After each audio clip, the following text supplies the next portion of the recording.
ঢাকা শহরে আজকে এটা হচ্ছে 18 নম্বর সেক্টর।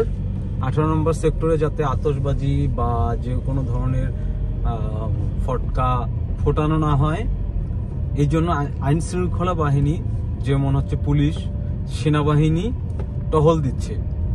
তো পুরো ঢাকা শহর এভাবে সেনাবাহিনী, পুলিশ টহল দিচ্ছে যাতে যে কোনো ধরনের বিশৃঙ্খলা এড়ানো যায়।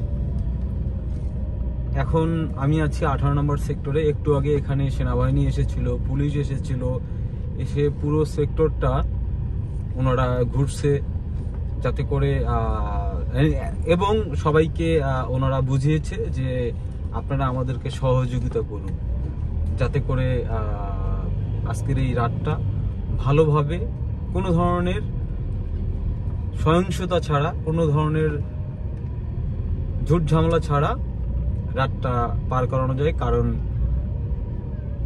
অনেক দিক থেকে ষড়যন্ত্রকারীরা ষড়যন্ত্র লিপ্ত আছে। এই জন্য সবাইকে ওনারা অনুরোধ করছে, এখানে আর্মি অফিসার অনুরোধ করলো যে সবার সহযোগিতা কাম্য। তো সবাই ভালো থাকবেন, সবাইকে হ্যাপি নিউ ইয়ার।